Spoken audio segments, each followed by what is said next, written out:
बहुत बहुत शुक्रिया कैसर भाई साहब और सारे मेहमान और ऑर्गेनाइज़र्स जिन्होंने इतनी मेहनत के साथ ये ऑर्गेनाइजेशन और ये महफिल सजाई है। देखें, मैं तो काफ़ी अरसे से बोलता रहा इस सब्जेक्ट्स पे और बहुत इश्यूज़ हैं हमारे, और उन इश्यूज़ को एड्रेस करने की कोशिश की। इंडस्ट्री ने काफ़ी तरक्की की पिछले, एटलीस्ट आई कैन से पिछले 15-20 सालों में तो बहुत ज़्यादा तरक्की हुई है और क्वालिटी भी काफ़ी इम्प्रूव हुई है। और जहाँ तक ये कहना कि क्वालिटी को हम कैसे मेजर करें क्या है, वो और बात है कि आप ये कहते हैं मॉर्टेलिटी के पॉइंट ऑफ व्यू से ये देखते हैं और ये है, लेकिन फार्मा इंडस्ट्री ने खासी तरक्की की है। आज के सब्जेक्ट, क्योंकि कैसर भाई साहब से मेरी मुलाकात जब अभी इस्लामाबाद में हुई तो उन्होंने मुझसे कहा कि आप बोलिए, और बायो अवेलेबिलिटी एक इशू बना हुआ है। तो वो वाली बात है कि जो पहले, और एक दूसरा इशू जो है कि हमारे फार्मासिस्ट जो हैं, और बहुत अब हो गए हैं, एक ज़माना था कि फार्मासिस्ट नहीं थे तो हम कहते थे स्टोर्स पर नॉन प्रोफेशनल लोग चला रहे थे और चल रहे थे स्टोर, और अब हम चाहते हैं कि फार्मासिस्ट इन्वॉल्व हों और prescription and non prescription drug को हम डिफ्रेंशिएट करें ताकि हमारी इम्प्रूवमेंट आए और बेहतर से बेहतर होने की कोशिश करें। तो वो एक सब्जेक्ट है अपनी जगह।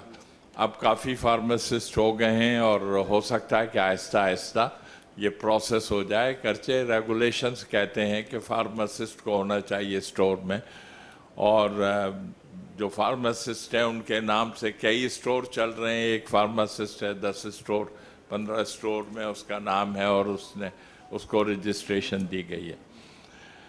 देखें, जब कोई नई रिक्वायरमेंट्स हम लेकर आते हैं तो we have to be very careful and we have to understand it कि हम इसको प्रॉपर इम्प्लीमेंट कर सकेंगे कि नहीं। ये नहीं है, देखें क्लिनिकल ट्रायल्स जब ड्रैप ने स्टार्ट किए और क्लिनिकल ट्रायल्स का और CROs और ये सारे इश्यूज आए, तो उस वक्त हमको ये चाहिए था कि we have to understand it exactly what we wanted and how we write our guidance document and work it on that. लेकिन हमने वो नहीं किया और उसकी वजह से ये प्रॉब्लम हुई कि हमारी जो गाइडेंस डॉक्यूमेंट लिखी गई हैं और ख़ास करके बायो अवेलेबिलिटी की, वो टोटली रॉन्ग है। They are not up to the standards. उसमें आपने एप्लीकेशनें मांगना शुरू कर दी, उसमें आपने फ़ी लगा दी।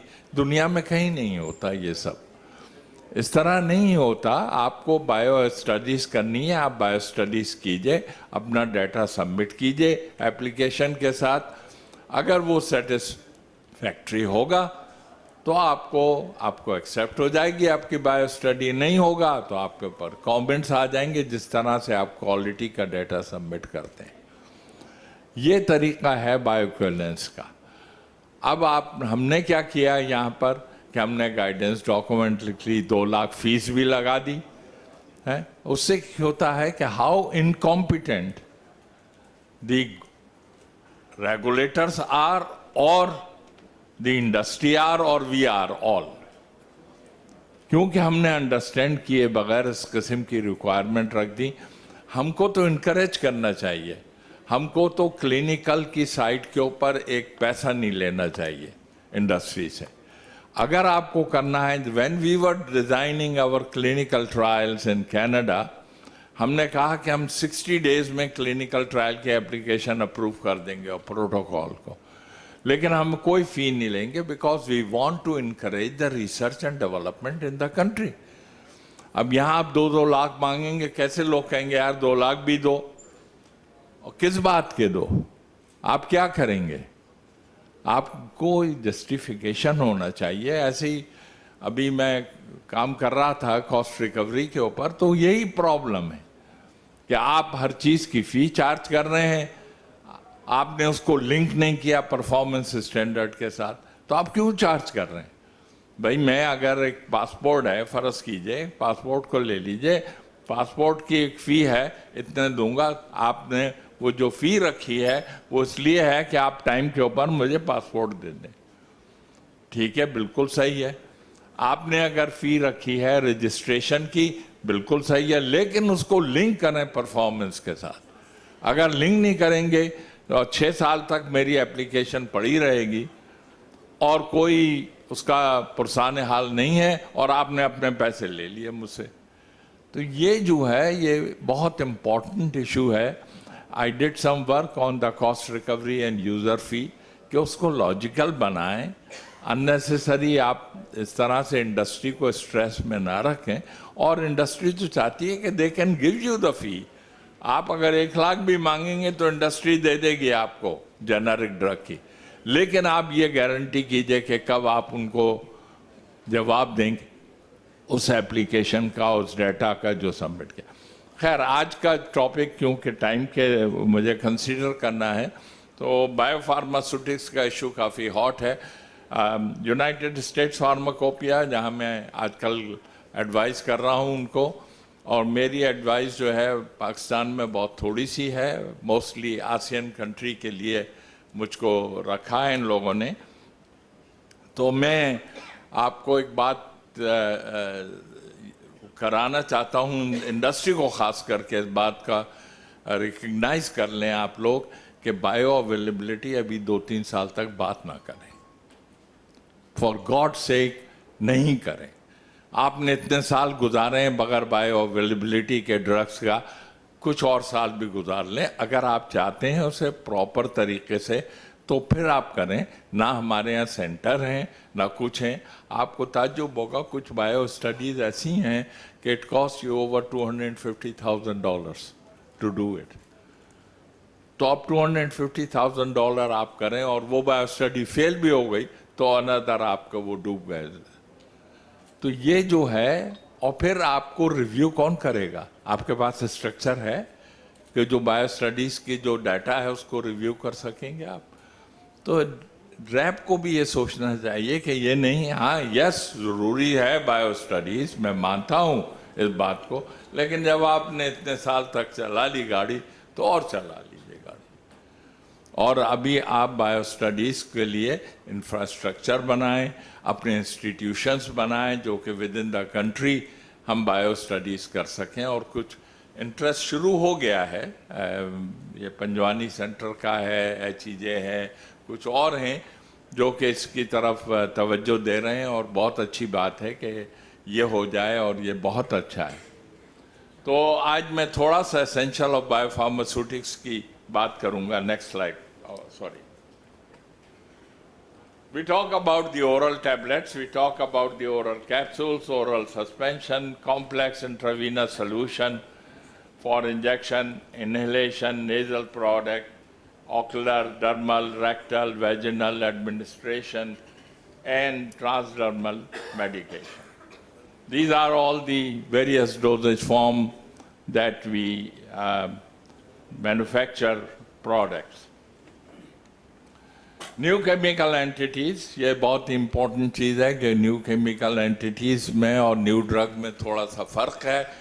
न्यू ड्रग हो सकता है कि केमिकल एंटिटी ऑलरेडी एग्जिस्ट करती हो किसी और कंट्री में और दूसरे कंट्रीज़ में, लेकिन पाकिस्तान में जब पहली दफ़ा आएगी तो वो न्यू ड्रग का वो होगा, और जिस कंट्री में वो पहली दफ़ा जाएगी वो न्यू ड्रग होगी।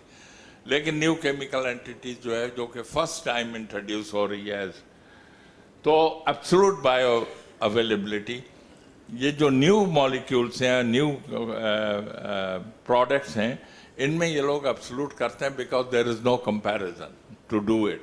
तो कंपैरेटिव नहीं करते, वो एब्सोल्यूट करते हैं। And then it's more also important to do it for intramuscular injections, और डिपोज वगैरह जो हैं उनकी भी is a requirement to do the bio studies. In absence of the absolute bio studies, a relative bioavailability studies has to be performed, and relative biostability enantiomers हैं और बहुत सी racemic mixtures हैं, उनमें ये complications हो जाती हैं। बायोइक्विवेलेंस अमंग डिफरेंट स्ट्रेंथ जो आप रेगुलेट करें bio studies to show the effect of the food and all that. So they are some of the essentials of the bio studies. New dosage form and new strength, bioavailability, new dosage form for certain currently registered dosage forms, availability of new strength. अगर आप strength बदलते हैं, then you have to perform the bio studies. Immediate release जो हैं उनके लिए guidelines हैं, investigation of bioequivalence, and then the modified release उनका बहुत ज़रूरी है। और क्योंकि यहाँ modified release जेनरिक में बहुत आ गई हैं और बहुत सी कंपनियाँ बना रही हैं, तो उसमें बड़ा इशू है ये कि वाकई ड्रग अवेलेबल है कि नहीं। न्यू जेनरिक मेडिसिन हैं डू दी आप करते हैं करस्पॉन्डिंग जो है इनोवेटर के साथ, और innovator medicine no longer market control regulatory authority for the alternate और अप्रोप्रिएट रेफरेंस प्रोडक्ट। यहाँ ये कि बहुत बड़ा इशू है कि अगर आपके पास रेफरेंस प्रोडक्ट ना हो तो क्या है। बाहर के मुल्कों में एक बहुत अजीब चीज़ है, और एक्चुअली हम बाज़ दफ़ा साइंस को टोटली इग्नोर कर देते हैं। अगर यूनाइटेड स्टेट्स में आपने फाइलिंग की है तो वो ये कहते हैं उनके लॉ कुछ इस किस्म के हैं, वो हर एक के लॉ ऐसे ही हैं वैसे, कि आपके कंट्री में वो ड्रग इनोवेटर होना ज़रूरी है। अगर आपको bio studies comparative bio studies करना है तो जो प्रोडक्ट कंट्री में है उससे कंपेयर करना पड़ेगा। तो इसका मतलब ये हुआ कि एक कंपनी अगर यूएस में मार्केट करना चाहती है तो एक स्टडी बायो स्टडी वो यूएस प्रोडक्ट करेगी, कनाडा में है तो कैनेडियन प्रोडक्ट करेगी, यूरोप में है तो यूरोपियन प्रोडक्ट। ये एक बहुत बड़ा लूप होल है और ये बहुत बड़ा इशू भी है, क्योंकि आपका सेम प्रोडक्ट जब आपने कंपेयर कर लिया तो वो कहते हैं कि नहीं, गर्चे इनोवेटर का प्रोडक्ट हर जगह, चाहे वो यूनाइटेड स्टेट्स हो चाहे वो कनाडा हो, वहाँ हर जगह जो वो प्रोडक्ट है वो सेम ही है। लेकिन ये रेगुलेशंस की रिक्वायरमेंट की वजह से ये इशू है, विच इज़ नॉट राइट। अब अगर हम new formulation that may affect the viability, bioequivalence of new formulations to the original formulation unless justified है, variations हो जाती हैं, हम लोग चेंज करते रहते हैं, और ये बहुत part of the development of drugs है कि वेरिएशंस डेफिनेटली होती हैं। एपीआई में वेरिएशंस होती हैं, बाद दफ़ा आपके डोजेज फॉर्म में वेरिएशंस होती हैं, तो बायोइक्विवेलेंस न्यू फार्मूलेशन। अगर हम न्यू मॉडिफाइड रिलीज फार्मूलेशन को देखें तो ये है, वो कन्वेंशनल है। I won't go into the technical side because I just want to emphasize what we have to do it on the bioequivalence here. And ये जो किसी रोज़ भी मालूम हुआ कि ड्रैप ने ये शुरू कर दिया कि जी अब आप बायोइक्विवेलेंस लेकर आएँ और बग़ैर बायोइक्विवेलेंस के हम आपकी अप्रूवल नहीं करेंगे, तो आप क्या करेंगे? तो फिर आप तो ड्रग नहीं बनाएंगे, मोस्ट लाइकली अवेलेबल ही नहीं होगी। अगर हम design conducting evaluation of B studies, अब देखें बी सेंटर्स हैं नहीं, जो कुछ भी हैं उनकी स्टडीज़ बाहर एक्सेप्ट नहीं होगी। क्यों, वह क्या वजह है? दो इम्पॉर्टेंट इश्यूज हैं। आपकी जो फैसिलिटी है वो GMP compliant and then GCP compliant होना ज़रूरी है। जीएलपी का नहीं है, क्योंकि अगर आप आरएनडी और रिसर्च वगैरह के साथ नहीं कर रहे हैं तो जीएलपी की ज़रूरत नहीं है। लेकिन जीसीपी और जीएमपी की कंप्लाइंट बहुत ही इसेंशियल है, और ये आपको रेगुलेटरी अथॉरिटी भी अप्रूव करके देती है और आपको साथ साथ WHO भी यही करती है, दोनों एरिया को देखती है। तो उसमें आपकी जो पेशेंट की साइड है, जहाँ वॉलंटियर्स आपके जो जिन पर आप स्टडीज़ कर रहे हैं कंपैरेटिव बायोइक्विवेलेंस, वो इम्पॉर्टेंट है under the GCP. Bio analytical की साइड है वो बहुत इम्पॉर्टेंट है, उसको वो एवेलुएट करते हैं। और अगर आपको जाहिर बात है कि उसके साथ आप फार्मास्यूटिकल टेस्टिंग करते हैं तो वो भी बहुत इम्पॉर्टेंट है। ये बहुत ज़रूरी है कि आप ये दोनों स्टैंडर्ड्स इंटरनेशनल जो हैं जीसीपी जीएमपी इनको कंप्लाई करें, आप इनको कंप्लाई करें। अब सवाल वही वाली बात है कि आप कोई स्टडी करेंगे, जब भी आप सबमिट करेंगे वो स्टडी, जब भी आपका इंस्पेक्शन होगा, वरना आपका इंस्पेक्शन ट्रिगर नहीं होगा। भाई कोई भी ऑर्गेनाइजेशन, चाहे आप किसी भी रेगुलेटर को MHRA कर लें, हेल्थ कैनेडा कर लें, आप FDA कर लें, WHO कर लें, जब तक आप सबमिट नहीं करेंगे कोई स्टडी तो वो नहीं आएंगे आपका वैल्यूएशन करने। इसलिए ये जो इंस्टीट्यूशन अब जैसे HEJ है और आप ये कहें हमने 100 स्टडी कर ली है और ये कर ली, वो सब बेकार है, क्योंकि आपने पैसे भी खर्च किए, स्टडी भी की और उसको इंटरनेशनली एक्सेप्ट भी नहीं किया, तो उसके लिए बेकार है वो करना आप। तो I think you have to be very careful and you have to understand it the key requirement on that.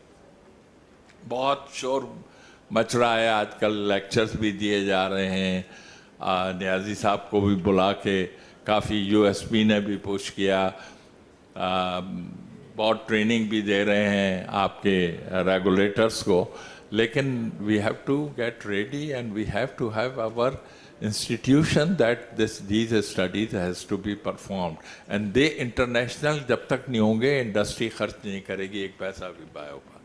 ये मैं आपको बता दूं, और लोगों का ख्याल है कि हम बायो कराएं, हम फलानी जगह कराएं, चीज़ें में कराएं, इधर कराएं, उधर कराएं, उससे वो कोई स्टडी एक्सेप्ट नहीं होगी। तो आप क्यों करा रहे हैं? तो वो बहुत इम्पोर्टेंट है। ये सब अगेन साइंटिफिक इश्यूज हैं, डिफरेंसेस हैं, पार्टिकल साइज है, एक्सिपिएंट्स हैं, मैन्युफैक्चरिंग प्रोसेस है, इक्विपमेंट्स हैं। ख़ास करके अगर फैसिलिटी आप चेंज करते हैं तो 90% जो है there is no need to repeat the bio study. अगर आपने एक फैसिलिटी पे किया और फिर दूसरे पे GMP कंप्लाइंट है तो उसकी कोई ज़रूरत नहीं है, अनलेस सुपैक की जो गाइडलाइन है, unless there is a control release preparations, उनके लिए अलबत्ता ज़रूर है कि दे कैन आस्क इट। ये सारी डिज़ाइंस हैं, FDA की गाइडलाइंस हैं, सारी गाइडलाइंस अवेलेबल हैं, आप इसको डेफिनेटली पढ़ें, इंडस्ट्री भी तैयार होना शुरू करें अपना, और साथ साथ ड्रैब भी, और जब दोनों रेडी हो जाएं और हमारे पास इंस्टीट्यूशंस रेडी हो जाएं जो कि परफॉर्म कर सकते हैं, then we have to put the implementation and there is no fee, I can tell you about that. तो देन अगेन यू नो एक बड़ा इशू है, बहुत इंटरेस्टिंग इशू है, और याद रखें ये लोग जो कि बायो में इन्वॉल्व हैं कि आपको ये क्लियरली बताना पड़ता है कि आप पेरेंट कंपाउंड पे कर रहे हैं या उसके मेटाबोलाइट पे कर रहे हैं। और ऐसा हो चुका है और कई चैलेंजेस हो गए हैं कोर्ट के अंदर कि मेटाबोलाइट पास हो गया, पेरेंट कंपाउंड फेल हो गया। तो इसका बहुत केयरफुल करें, ये नहीं है कि हर कोई उठा के कहे कि हम प्रोटोकॉल लिख सकते हैं। अवेलेबल है प्रोटोकॉल, इंटरनेशनली अवेलेबल है, लेकिन you have to understand the whole molecule properly कि इस पर क्या किया जाए। सिम्वास्टैटिन की बड़ी क्लासिकल एग्जाम्पल है, कोर्ट तक चले गए, उसमें जाके एंड हुआ, ये डिसाइड हुआ कि कंपनी ने कहा कि हमने तो जी का कहा था कि मेटाबोलाइट पे करेंगे, पेरेंट कंपाउंड फेल हो गया, मेटाबोलाइट पास हो गया, आप दे दीजिए हमें अप्रूवल। इस किस्म के बहुत से केसेस हुए हैं, तो you have to be very careful and you have to proper understanding of that. एक और इशू है यहाँ पर, मैंने देखा हम प्रोटोकॉल चेंज कर देते हैं। कंपनी ने कहा जी हम तो आपको 20 लाख देंगे, 25 लाख आप मांग रहे हैं, उन्होंने कहा अच्छा हम जो वॉलंटियर्स हैं उनको कम कर देते हैं। आपने कहा कर दें। अब वो आप देखें क्लोपिडोग्रल वगैरह जो ड्रग्स हैं जिनके ऊपर नंबर ऑफ वॉलंटियर्स 30-40 के करीब होते हैं, उनके ऊपर आपको स्टडी करना है। ये नहीं है कि 12 में और 15 में आप कर देंगे, वो स्टडी फेल हो जाएगी, आप कहेंगे कंपनी से भाई फेल हो गई आपकी, आपका प्रोडक्ट ठीक नहीं बना था। So these are the things we have to all understand and have a clear understanding and guidance document, both from the regulator side and all that. ये सब exactly, I'll leave it on this side में आखिर में आपके यहाँ. That is the point I want to.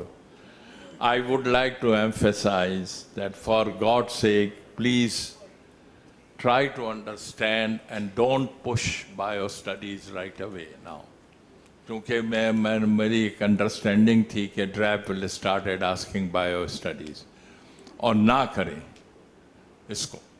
इसको मैं कहता हूँ अभी 2-3 साल तक पोस्टपोन रखें जब तक कि आपके इंस्टीट्यूशन ठीक ना हो जाए, वो इंटरनेशनल अप्रूवल हो जाए. Industry is more than happy, I am sure industry is more than happy to pay for bio studies. आपने गाइडेंस डॉक्यूमेंट लिखना शुरू कर दी, कल को आप कहेंगे कि जी आप बायो स्टडी नहीं कर रहे, आपकी ड्रग अप्रूव नहीं हो रही, फिर क्या होगा? तो ये ना करें. अभी आप जिस तरह चल रहे हैं वो करें. फोकस ये करें कि इंफ्रास्ट्रक्चर ठीक हो जाए ड्रैप का, ड्रैप के पास प्रॉपर एवेल्युएटर्स हों जो कि एवेल्युएट कर सकें बायो स्टडीज़ को, and when they are ready then industry should do bio studies. वो bio studies जो कि इंडस्ट्री बाहर भी भेजे तो वो एक्सेप्टेबल हो. जब इंडस्ट्री वो पैसा खर्च करेगी, bio study is not a simple thing. ये कोई डिसोल्यूशन वगैरह नहीं है कि आपने एक अपरेटस खरीद के और करना शुरू कर दिया आपने उसको. What I am saying it, पहले सबसे बड़ा इम्पोर्टेंट चीज़ जो है, और क्योंकि कुछ इंडस्ट्री आपके अगेंस्ट सीटीडी भी हो गई है और उनको नहीं होना चाहिए. CTD is just nothing, it is a format. थोड़े से पैसे खर्च करें, लोगों को हायर करते हैं आप, वो अगर फॉर्मेट में सबमिट करते हैं, आप लोग सीटीडी के पीछे पड़े हुए हैं. पीपीएम में लगी हुई है कि नहीं जी ख़त्म करो सीटीडी, बड़ा कॉम्प्लेक्स है. Please try to understand it. एक बड़ा अच्छा फॉर्मेट दिया हुआ है, इंटरनेशनल है, आप लोग इम्प्रूव करेंगे अपने आप को.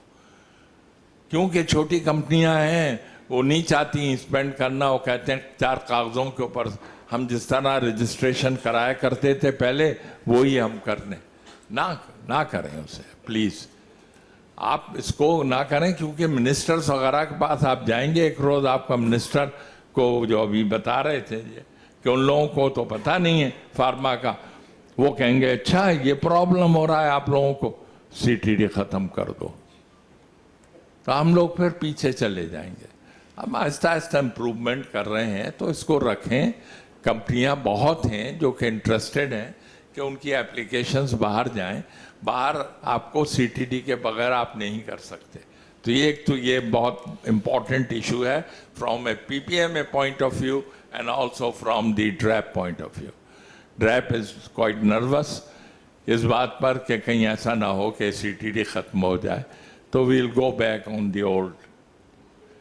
दूसरे ये है कि पहले की 2-4 साल, तो आप 2 साल रख लें, लिमिट लगा लें, 4 साल ना करें. 2 साल आप इन विट्रो की रिक्वायरमेंट को मजबूत कर लें. हर एप्लीकेशन जो भी, चाहे वो वेरी सॉल्युबल ड्रग हो या ना हो, हाईली परमेएबल हो, कोई बात नहीं, you have to do comparative dissolution to show that your drug in vitro is comparable to the innovator. Second जो है वो है वीवो विट्रो का. उसमें आप ये करें कि जब 2 साल गुजर जाएं तो पहले आप स्लोली इंट्रोड्यूस करें कि variable, complex, narrow therapeutic index drugs, उनको पहले हम एड्रेस करें, क्योंकि उनकी वेरिएशन जो है वो क्रिटिकल है, उनकी अवेलेबिलिटी होना बहुत ज़रूरी है, तो हम उसको एड्रेस करें. और जब आप उस स्टेज पर आ जाएं कि ये भी आपने अचीव कर लिया और मुल्क में अच्छे खासे सेंटर हो गए जो कि रीज़नेबली बायो स्टडीज़ जो हैं उसको एक्सेप्ट कर रहे हैं इंटरनेशनली, तो फिर आप स्ट्रेट BCS क्लासिफिकेशन के ऊपर सारी रिक्वायरमेंट रखें कि every drug will have to follow that guidance document. Highly permeable, highly soluble drugs जो हैं उनको एग्जम्पशन मिलेगा, बायोवेवर होगा, उसको आप जस्टिफाई करेंगे, और जो दूसरे हैं उनमें आप बायो स्टडी करेंगे। तो ये बहुत ज़रूरी है, और ये इस चीज़ को ख्याल रखिए, क्योंकि ये जो हमारा क्लिनिकल ट्रायल का भी है, वो जो गाइडलाइन लिखी हुई है ड्रैप ने, वो गाइडलाइन खुदा के लिए पढ़ें, उसे ठीक से उसके ऊपर कमेंट करें। एक तो यह है कि प्रोसेस और सिस्टम की वजह से हमें प्रॉब्लम हो रही है, और PPMA का रोल ये होना चाहिए कि किसी तरह हम फोकस करें कि जो रिक्वायरमेंट ड्रैप ऑफर करे उस पर हम साइंटिफिकली डिबेट करें, अंडरस्टैंड करें कि that's what we require it.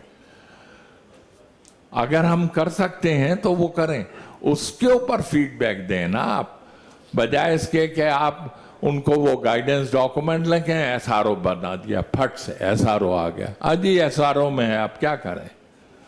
SRO भाई, SRO कोई है, आपने लिखे हैं, रूल्स हैं, रेगुलेशंस हैं, वो बदलते हैं, एक्ट तो नहीं है ना। तो उसको उस चीज़ को अंडरस्टैंड करें और इनपुट लें अपने स्टेक होल्डर का हर जगह, and PPMA should involve into that one more on the technical side. अगर हमें इम्प्रूवमेंट चाहिए अपने मुल्क में, क्वालिटी ऑफ मेडिसिन चाहिए, तो we have to work it like this. We can not just do it the way we want it. Regulator कुछ सोचते हैं, मैं भी रेगुलेटर रहा हूँ 40 साल हेल्थ कैनेडा में, तो ये ना करें। आपको अगर वाकई इम्प्रूवमेंट चाहिए तो let's do it more seriously. I think that's all I have to say.